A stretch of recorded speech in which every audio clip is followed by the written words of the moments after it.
Hey Pacific Crest, well, it looks like we may start classes tomorrow. We'll know 100% this afternoon, but either way, this should apply very, very soon. So we're gonna talk about procedures in the gym. We're gonna do a quick walkthrough after I talk through general discussion so you can see it in practice, but I'm gonna run down my list here so I don't forget. So the first thing will be entry into the gym.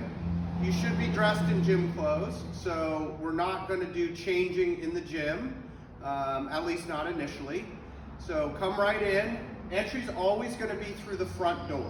So you'll come in and use your judgment on social distance. So just give the person some space in front of you. Then we're gonna have a cleaning station with some products for you to bring into the gym, which we'll go through in a minute. Once you're in, just find one of the squares that is on the gym floor. So I'm going to move around so you can see those.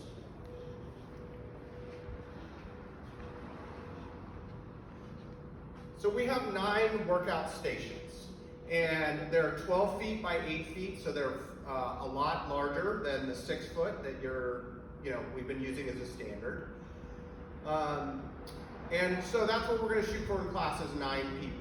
Now, as far as signups go, we're going to get everyone set up so they can do signups. We're not going to do that for tomorrow. And if we had 10 people, we can fit 10 people in. We're going to, this is far more conservative than what the state is allowing us. So we're not violating anything if we have more, but we will get to signups if classes are excessively large and we're getting more than 9 people working out at a time. So you move in and you'll find one of your stations. And from there, the trainer's going to give you the briefing from the whiteboard. So they will talk you through the warm-up, they'll talk you through the workout of the day, and part of that more formal talk through is going to be them explaining how movement flow is going to work. So tomorrow's workout is very intentional for our first workout. The cardio piece for the warm-up is a 400-meter run, and we're going to do that so we can, first of all, get that initial bit of cardio outside, and also so we can run through problems with the running portion of that. So you'll move in, find your square, you'll get your briefing, and then for tomorrow, when you run out, you're going to go out through the bay door. That's where all exit is going to occur, is through the bay door. So let's do a quick walkthrough of entry, briefing, and exit for the day. So Nicole's going to follow me, and I'm just going to be my first class back. I'm super excited, and I'm going to be out at the door.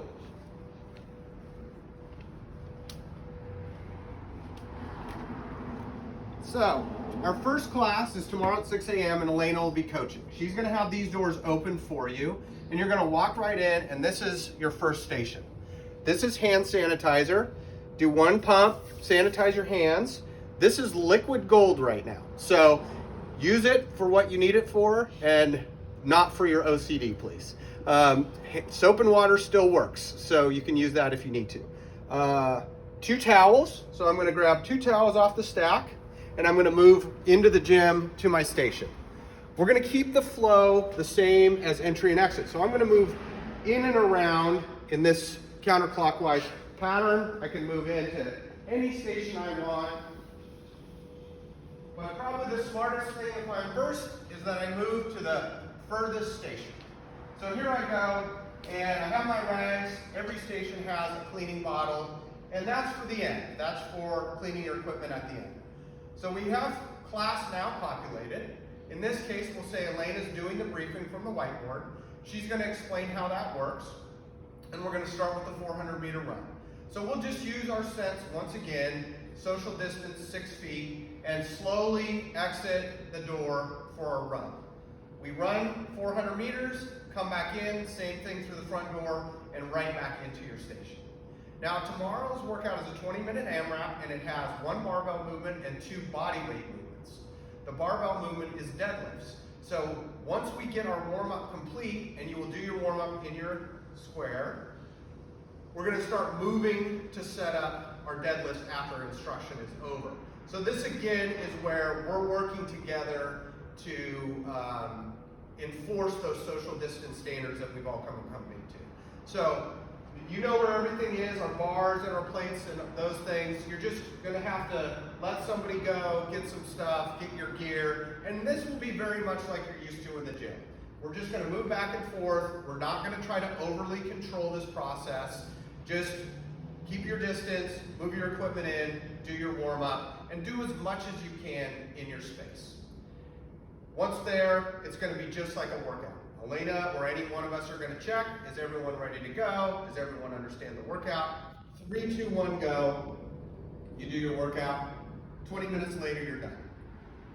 This will also work very much like class, except for now you're gonna be cleaning your gear before you put it away.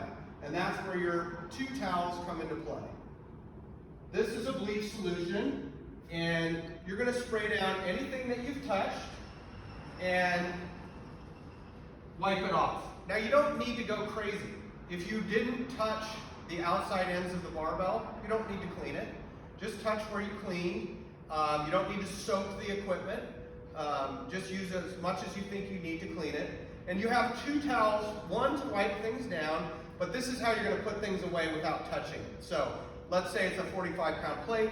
I've sprayed it off. I wipe it down. I pick it up. I move it back, put it in the stack, and so forth. And I do that with all my equipment until I'm done.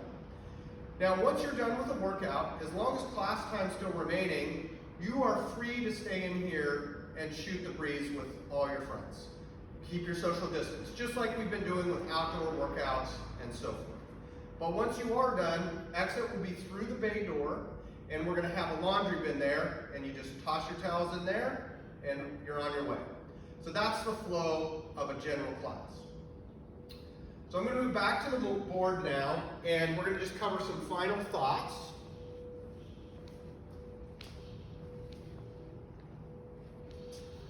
Logistically, there will be a few things that you see that are different. We had someone come in and explain airflow fairly thoroughly to us.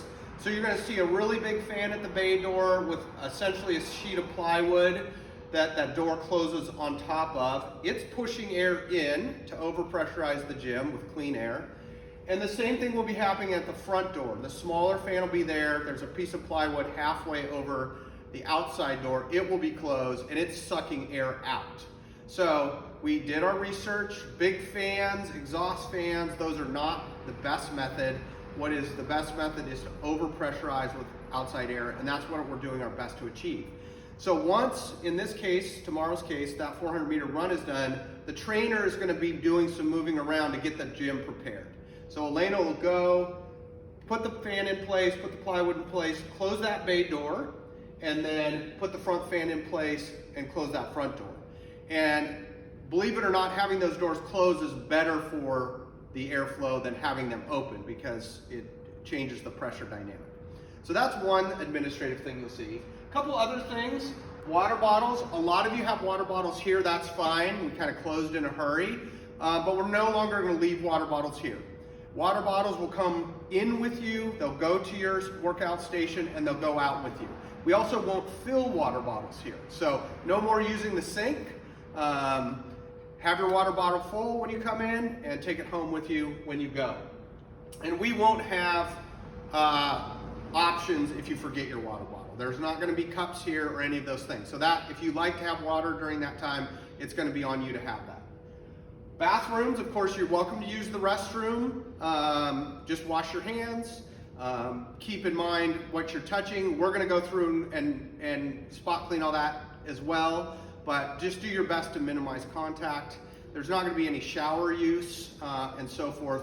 And just try to keep track of your fellow class members so we're not jamming up around the bathroom doors. You know, if your class is 9 people and one of the squares is empty, someone's probably in the bathroom, so maybe just kind of keep an eye out till they get back before you go. We talked about no changing at the gym, and I think that's about it. Now keep in mind, we will be learning this whole first week, 2 weeks, first month, and things will be adjusting. We're going to write the programming so it's fairly user-friendly up front so we can feel out how this process goes. And I can imagine that there will be changes throughout the first days and weeks as we go. Some may get more restrictive, some may get less restrictive based on how we see things go. There's just some things that we can't anticipate right now. Lastly, we really appreciate your patience with us this last 3 months. It's been challenging, not only with the quarantine, but with what's happening in CrossFit. We couldn't be happier with the amazing community we have, and we're excited to have you back. Thanks.